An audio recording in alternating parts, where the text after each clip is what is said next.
Hello sir, ಎಲ್ಲಿದ್ದೀರಾ? ಹಾಂ ಸರಿ ಸರ್, ನಿಮಗೋಸ್ಕರ ವೆಯ್ಟ್ ಮಾಡ್ತೀನಿ. ಹಾಂ ಸರಿ ಸರ್, ವೆಯ್ಟ್ ಮಾಡ್ತೀನಿ. ಹಾಂ ಓಕೆ ಸರ್. ಹಾಂ ಓಕೆ.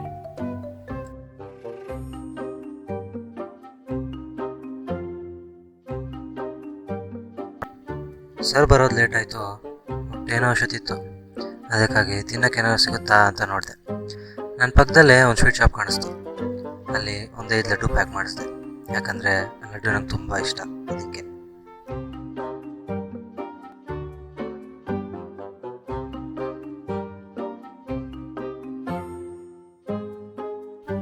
ಆ ದಿನ ತುಂಬ ಬಿಸಿಲಿತ್ತು, ನನಗೂ ಸುಸ್ತಾಗ್ತಿತ್ತು. ಅದಕ್ಕಾಗಿ ಎಲ್ಲಾದರೂ ಒಂದು ಕಡೆ ಆರಾಮಾಗಿ ಕೂತ್ಕೊಳ್ಳೋಣ ಅಂದ್ಕೊಂಡೆ.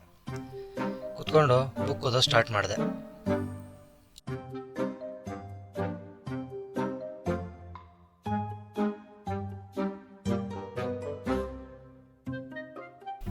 ಸ್ವಲ್ಪ ಹೊತ್ತಾದಮೇಲೆ ಒಂದು ವಿಚಿತ್ರವಾದ ವ್ಯಕ್ತಿ ಬಂದು ನನ್ನ ಪಕ್ಕ ಕೂತ್ಕೊಂಡ. ನನಗೆ ಯಾಕೋ ಒಂಥರ ಅನ್ನಿಸ್ತು.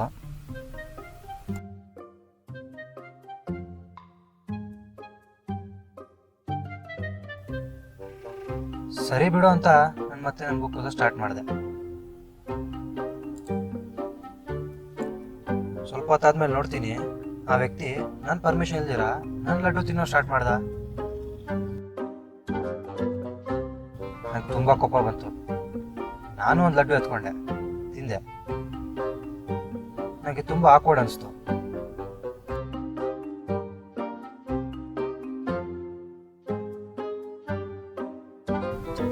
ಮತ್ತೇನಾ, ನನಗೆ ಇವಾಗ ತುಂಬ ಕೋಪ ಬಂತು. ನನ್ನ ಪರ್ಮಿಷನ್ ಇಲ್ದಿರ ಯಾರಾದರೂ ನನ್ನ ಲಡ್ಡು ಹೇಗೆ ತಿನ್ನೋಕ್ಕೆ ಸಾಧ್ಯ? ನಾನು ಒಂದು ಲಡ್ಡು ತೊಗೊಂಡು ತಿನ್ನೋ ಸ್ಟಾರ್ಟ್ ಮಾಡಿದೆ. ನನಗೆ ತುಂಬ ವಿಚಿತ್ರ ಅನ್ನಿಸ್ತು, ಜೊತೆ ಕೋಪನೂ ಬಂತು.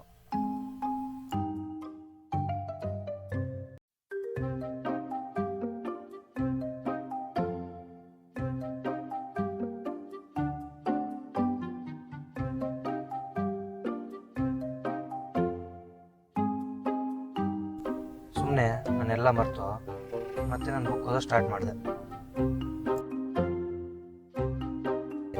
ಸಡನ್ನಾಗಿ ಅವ್ನು ನಿಂತ್ಕೊಂಡು ಮಿಕ್ಕಿದ ಒಂದು ಲಡ್ಡುನ ಬಾಕ್ಸ್ನ ತೊಗೊಂಡು ಅದರಲ್ಲಿ ಅರ್ಧ ಮಾಡಿ ನನಗೊಂದು ಅರ್ಧ ಕೊಟ್ಟು ಇನ್ನೊಂದು ಅರ್ಧ ಅವನೇ ತಿಂದ್ಬಿಟ್ಟು. ಅದೇನೋ ನಂಗೆ ದುಡ್ಡು ಫೇವರ್ ಮಾಡ್ದಂಗೆ. ಇದನ್ನ ನೋಡಿ ನಂಗೆ ಇನ್ನೂ ಕೋಪ ಬಂತು. ಬಟ್ ನನಗೇನು ಮಾಡಬೇಕು ಅಂತ ಗೊತ್ತಾಗಿಲ್ಲ. ಆಗಿದ್ದಾಗಲಿ ಬಿಡು ಅಂತ ನಾನು ನೋಡೋಣ ಅಂದ್ಕೊಂಡೆ. ಹಾಂ, ಇದು ನನ್ನ ಬಾಕ್ಸು ಇಲ್ಲ ಇದೆ. ಹಾಗಾದರೆ ಎಷ್ಟು ತಿಂದಿದ್ದು ಅವ್ನು ಲಡ್ಡುನಾ? ಛೇ, ಬಟ್ ಅವ್ನು ನನ್ನ ಒಂದು ಮಾತು ಅಂದಿಲ್ವೇ. ಆ ದಿನ ನಾನು ಪಾಠ ಕಲಿತೆ. ಬಹುಶಃ ಕಾಸಲ್ಲಿ ನಾನು ಶ್ರೀಮಂತ ಆಗಿರ್ಬೋದು, ಆದರೆ ಗುಣದಲ್ಲಿ ಅವ್ನು ಶ್ರೀಮಂತ.